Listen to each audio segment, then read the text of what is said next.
Welcome back to commerce zone. और आज हम कवर करने जा रहे हैं हमारे प्रिंसिपल्स ऑफ अकाउंटिंग का पार्ट 2, यानी कि कुछ जो बच गए थे पिछली वीडियो में वो वाले प्रिंसिपल आज हम कवर करेंगे। तो पिछली वीडियो में हमने 3 प्रिंसिपल कवर करे which were accounting period principal, money measurement and business entity principal, जो मैंने बहुत अच्छे से एग्जांपल से समझाए थे। एंड आई विल ट्राई कि ये वाले 3 प्रिंसिपल भी आप बहुत अच्छे से समझ पाए, क्योंकि बच्चों को इनमें थोड़ी सी दिक्कत आती है, स्पेशली प्रूडेंस प्रिंसिपल को बच्चे थोड़ा सा भूल जाते हैं, बार बार समझने में उन्हें दिक्कत आती है। तो सबसे पहले शुरू करेंगे फुल डिस्क्लोजर प्रिंसिपल के साथ। तो जैसे हम नाम से ही पढ़ पा रहे हैं, फुल डिस्क्लोजर अकाउंटिंग कहता है कि आपको अपने बिजनेस के रिलेटेड जितनी भी इंफॉर्मेशन हो सकती है, जो कि हुई हो या ना हुई हो, लेकिन अगर आपको इन फ्यूचर भी लगता है कि यार ये ना लॉस हो सकता है, तो कहीं ना कहीं मुझे इसके लिए एक रिजर्व बनाकर डालना चाहिए और शो करना चाहिए, तो वो आपको करना चाहिए। आप कुछ भी जो हो हाइड नहीं कर सकते हो, क्योंकि जो आपके बिजनेस है वो आपका अकेले का नहीं है। इससे बहुत सारे लोग जुड़े हुए हैं, बहुत सारे ऐसे भी लोग हैं जो अपनी डे टू डे लाइफ में अपने पैसे बचाकर आपकी कंपनी के शेयर में इन्वेस्ट करते हैं और उम्मीद करते हैं कि आपकी कंपनी बहुत अच्छा आगे जाएगी। तो वो इन्वेस्ट कैसे करते हैं? आपके बिजनेस की जो है बुक्स देखकर, आपके अकाउंट्स देखकर, आपकी बैलेंस शीट देखकर, आपके प्रॉफिट एंड लॉस स्टेटमेंट देखकर। तो अगर आपने कोई भी इंफॉर्मेशन जो मैनेजमेंट के अंदर हिडन है उसे नहीं अपने स्टेटमेंट्स में दिखाया, तो हो सकता है कि उस इन्वेस्टर की सारी जो उम्मीदें हैं वो सब टूट जाएं, और कल को आपकी कंपनी अगर उतना अच्छा परफॉर्म ना कर पाए जितना वो सिर्फ देख कर लग रहा था, तो कहीं ना कहीं गलती आपकी है, उस इन्वेस्टर की नहीं है। तो कोई भी मटेरियलिस्टिक इंफॉर्मेशन हो, वो सारी information you have to disclose in your financial statements, right. अब अगर बंदे कहें कि भाई हमारे पास जब ट्रांजैक्शन हुई ही नहीं तो वो कैसे डिस्क्लोज करें हम, तो उसके लिए कॉन्सेप्ट निकाला है फुट नोट का। और अब ये फुट नोट क्या होता है, मोस्टली बच्चों को पता ही होता है। अगर आपके फाइनेंशियल स्टेटमेंट के अंदर कोई ऐसी इंफॉर्मेशन है जो आपको लगता है कि इसके अंदर नहीं आ पा रही, हमारी जो फॉर्मेट ऑफ कंपनीज जो हमें मिला हुआ है वो नहीं अलाउ कर पा रहा, तो आप नीचे फुट नोट की तरह शो कर सकते हैं कि भाई देखिए ऐसी ऐसी इंफॉर्मेशन है जो हमें आपको बतानी जरूरी लग रही है। जैसे कि यहाँ से एक कॉन्सेप्ट निकल कर आता है contingent liability. Contingent liability usually हम फुटनोट की तरह ही शो करते हैं। अब ये क्या होती है इसको बहुत ध्यान से समझिए। कभी कभार कंपनी को पता होता है कि आने वाले 2 सालों में मुझे हो सकता है दूर की नजर से कि ये वाला नुकसान मुझे हो सकता है, या मुझे कोई ऐसी लायबिलिटी फेस करनी पड़ सकती है जो अभी नहीं है, लेकिन क्योंकि मैं बिजनेस चला रहा हूं तो मुझे पता है। तो ये बात जो है इन्वेस्टर्स को भी पता होनी चाहिए कि भाई ये वाला रिस्क जो है आप छोड़ ना दो, तो उसे हम फुट नोट में दिखा देते हैं। वो लायबिलिटी जो हुई नहीं है बट इट मे हैपन और मे नॉट हैपन, राइट। तो इट्स अ रिस्क। तो इस चीज को जो है हम लोग फुल डिस्क्लोजर प्रिंसिपल के अंदर कवर करते हैं, ठीक है। तो इससे अच्छी तरह मुझे नहीं लगता कोई और मतलब मैं इसको समझा पाती या और कोई कमी रह गई हो। आगे बढ़ जाते हैं हमारे नेक्स्ट प्रिंसिपल की तरफ, विच इज प्रूडेंस प्रिंसिपल, या फिर हम इसको कंजर्वेटिज्म प्रिंसिपल भी कहते हैं। अब क्या होता है ये प्रिंसिपल? देखिए, नॉर्मली आपके घरों में आप जब भी कोई काम करने जाते हो तो आपकी मम्मी से आपको ये बात सुनने को मिलती है कि अरे अच्छा अच्छा सोचो, अच्छा ही होगा। पहले ही नेगेटिव क्यों ले लेते हो, राइट। पॉजिटिव वाइब्स रखो। तो ये बातें ना घर में ज्यादा अच्छा चलती है, लेकिन एक बिजनेस के अंदर जब आप जाओगे तो बिजनेसमैन हमेशा उल्टा सोचता है।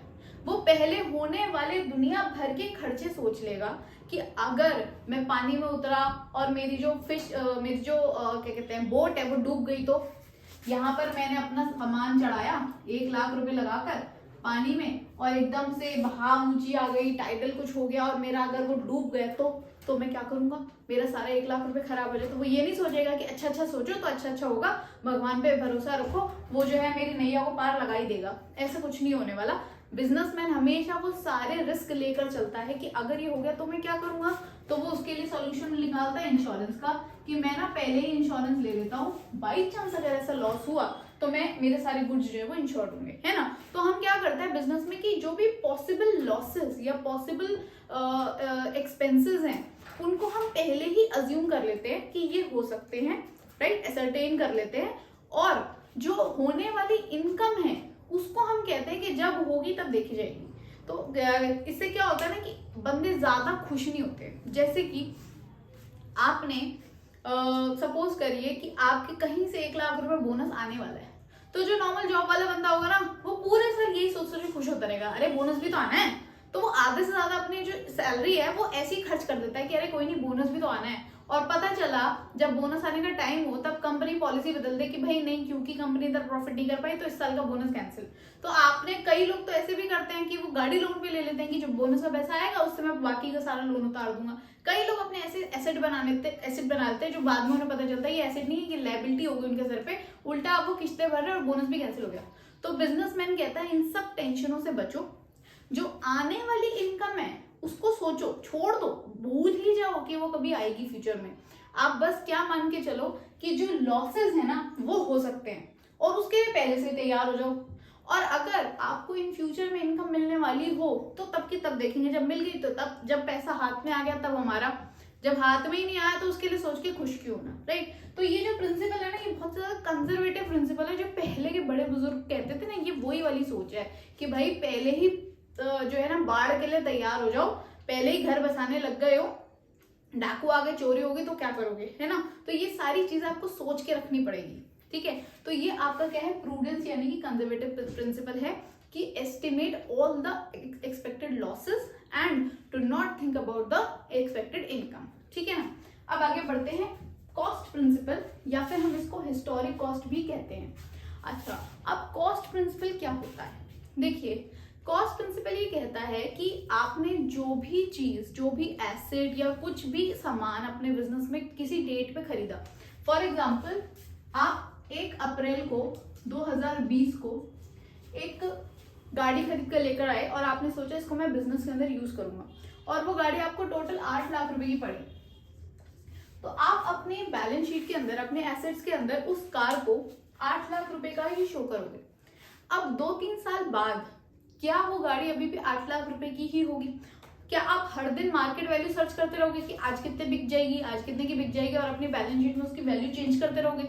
आपका यही काम रहेगा क्या, बिजनेस नहीं कंटिन्यू करना? ऐसे तो आपके पास 50 एसेट होंगे, हो सकता है आपने बिल्डिंग कभी खरीदी हो, लैंड कभी खरीदा हो, तो आप एकदम एग्जैक्ट मार्केट वैल्यू हर वक्त मेंटेन नहीं कर सकते हो। तो इसीलिए अकाउंटिंग ये कहता है कि हम जो है अपने हिस्टोरिकल जो वैल्यू है, जो हिस्टोरिक कॉस्ट है, जिस दिन हमने खरीदी थी हिस्ट्री में, उस दिन हमने जो वैल्यू रखी थी, हम उसी को अपने पास फॉरवर्ड करते चलेंगे। हाँ, हम टाइम के हिसाब से डेप्रिसिएशन या अप्रिसिएशन जरूर लगाते रहेंगे, लेकिन वो भी एक रफ फिगर मेंटेन करने के लिए। हम एग्जैक्टली मार्केट वैल्यू से उसको बार बार चेंज नहीं कर सकते। एक बार जो जिस वैल्यू पे लिख दी वो लिख दी, बाद में हम उसको टाइम के साथ डेप्रिशिएट या अप्रिशिएट करते रहेंगे। वो भी एक पैटर्न फॉलो करते हुए। ऐसा नहीं है कि हमने कुछ भी अपने हिसाब से आज 500 लगा दो, आज 1000, आज 1200 गिर गई, ऐसे नहीं करना। एक पैटर्न फॉलो करना है। लेकिन ये जो वैल्यू है ये हम मार्केट प्राइस पे नहीं लिखेंगे, इसको हम किस प्राइस पे फॉलो करते चले जाएंगे, बुक वैल्यू पे, यानी कि वो वैल्यू जिस पे हमने ये कभी खरीदी थी हिस्ट्री में, हिस्टोरिक कॉस्ट पे। तो ये कहता है आपका कॉस्ट प्रिंसिपल, जो कि बहुत ही ज्यादा कॉमन सी चीज है। एक बिजनेसमैन अगर आप हैं ऑलरेडी तो आपको ये सारी चीजें पता होगी, चाहे आपने प्रिंसिपल पढ़े ना पढ़े हो, ये आपके खून में अपने आप आ गए होंगे, क्योंकि ये चीजें एक बिजनेसमैन हमेशा फॉलो करता है, राइट। तो ये थे कुछ हमारे आज के प्रिंसिपल्स, और जो बचे हुए प्रिंसिपल्स है उसे मैं पार्ट 3 यानी कि नेक्स्ट लेक्चर में कवर करने जा रही हूँ। सो अगर आपने प्रीवियस वीडियोस नहीं देखी है तो पहले वो देख लीजिए, आपके काफी कॉन्सेप्ट क्लियर हो जाएंगे। और जो ये वीडियो देख रहा है तो डेफिनेटली वो मेरी नेक्स्ट भी देखेगा। Till then keep learning, keep growing.